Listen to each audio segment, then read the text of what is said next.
You ever survive 3 tours overseas, come back thinking you're finally safe, only to get tackled in aisle 6 at Kroger for looking like somebody else?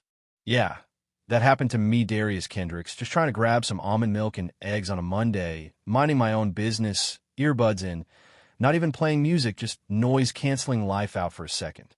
I hadn't been back from Afghanistan a week, still waking up stiff from the VA hospital mattress, walking slow, eyes on my phone, then boom, 6 officers moving in from both ends, all shadows and bad intentions, guns out like they'd found bin Laden next to the ice cream.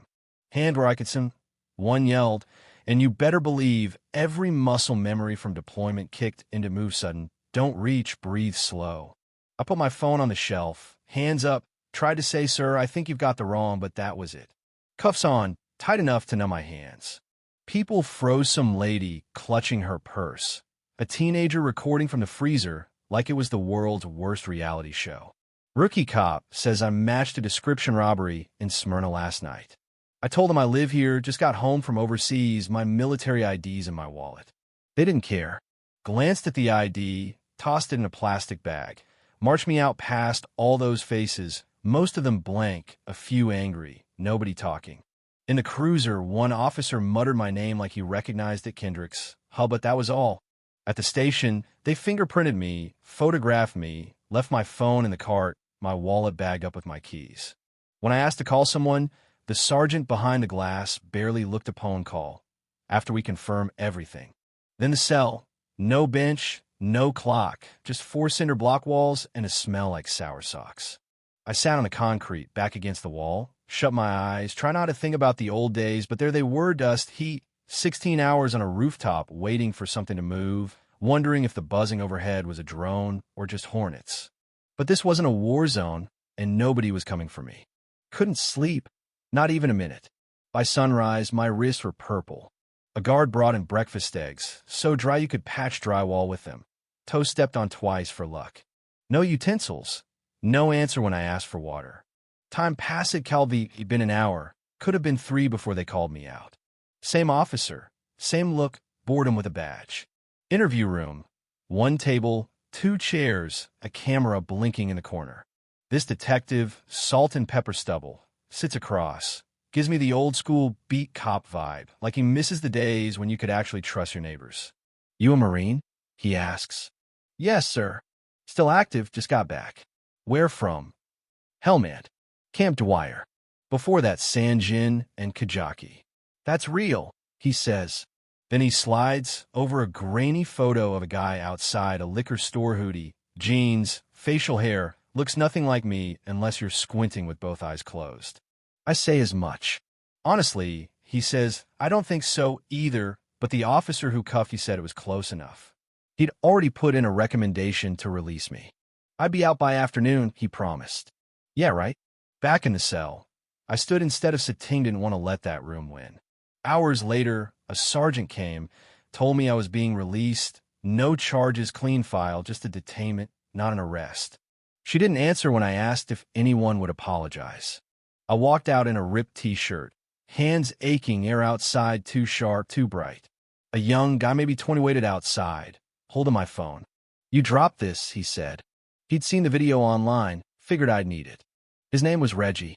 He wasn't the one who filmed, but he saw it and waited. "You're military?" "My uncle served too." I nodded, and it meant something. By the time I got home, that video filmed by a teenager named Tasha was already blowing up on TikTok.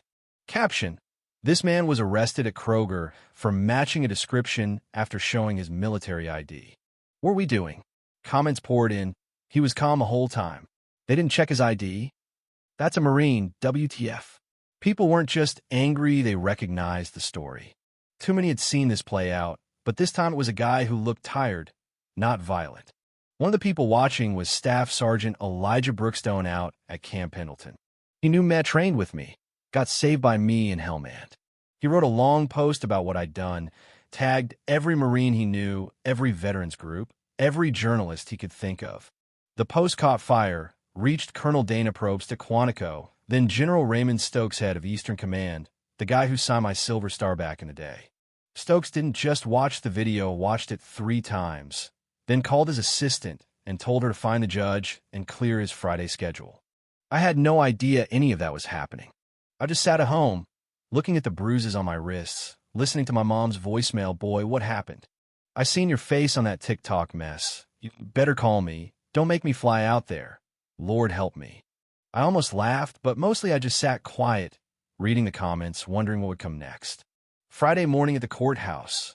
A weird fog hung low over the parking lot, disappeared by 9, but left the air heavy. I wore the clothes a local veterans group sent me, with a note that read, "You are not alone."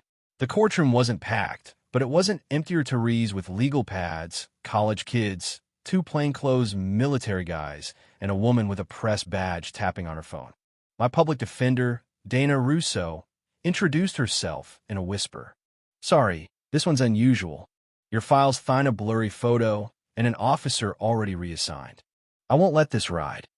Then my mom came in, gray coat, Sunday hat, the kind of entrance that says don't mess with my child. Judge Callan called my case, read through the file side. "Mr. Kendricks, you were detained based on a description that's since been proven inaccurate. Is that correct?" "Yes, sir." "And your ID matched your identity and military status?" "Yes, sir." "Then why are we here?" My lawyer started to answer, but the judge cut her off. "No charges, just a mess." And right then the doors opened again. General Stokes walked in full uniform, 4 stars, ribbons from collar to hip. He addressed the judge, then turned to me. "Staff Sergeant Kendricks, I've followed your service record since 2013. What happened to you wasn't a procedural error. It was a failure of respect, of distinction, of justice." The room held its breath as he apologized to me, promised my name would be cleared, not just here but everywhere. Suddenly, press came in, camera rolling, a boom mic in the air. Stokes turned to the whole room. "If this can happen to him, it can happen to any of us. If you think the uniform protects you once you're back on American soil, you haven't been paying attention." You could have heard a pin drop. Even the judge was rattled.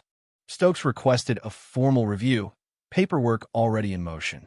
Judge banged his gavel. Me name cleared. The court apologized, and I was free to go. Outside, reporters crowded the steps. "Mr. Kendricks, could you speak to what this means for returning veterans?" I told them, "Not right now." My mom stood beside, met and hugged, just stood close, breathing steady. General Stokes joined us, told me I'd handled myself with more restraint than he ever could have. "Didn't feel like I had a choice," I said.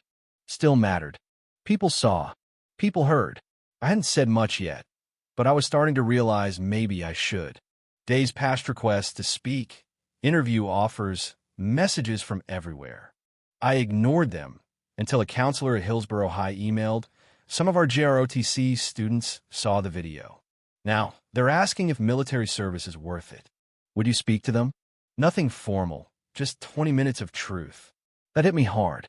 I showed up that Friday in uniform, told them about Hellman, the sandstorms, the laughter, and the loss. Then about Murfreesboro, how fast it happened, how little my service mattered in that moment, how the silence hurt more than the cuffs.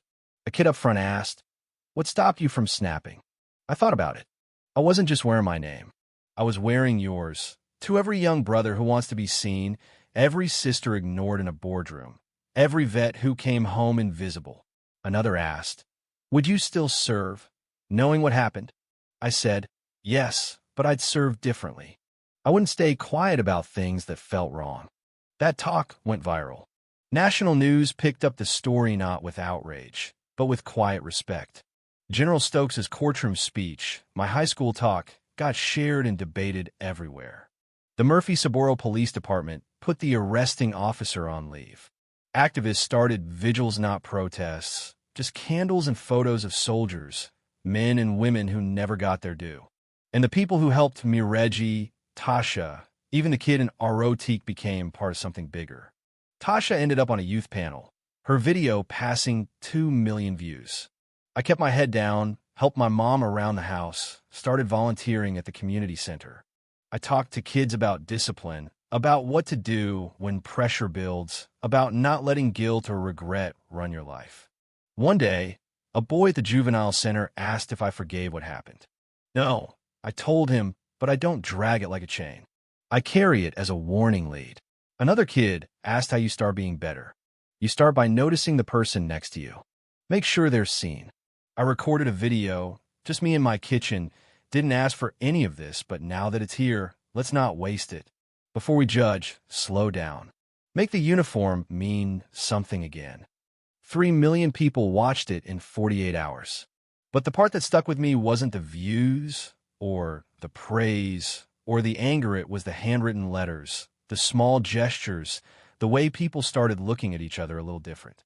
Some days I still don't feel like myself. But maybe that's the point. Maybe I'm something better now for having stood still when the storm hit. You made it this far? Thanks for listening. We don't all wear uniforms, but we all serve somebody, a neighbor, a student, a stranger in line. What happened to me isn't just my story. It's about what happens when we finally start treating each other like we matter. If you think so too, share this. Don't let it end here. Someone out there needs to hear it. Maybe that someone is you.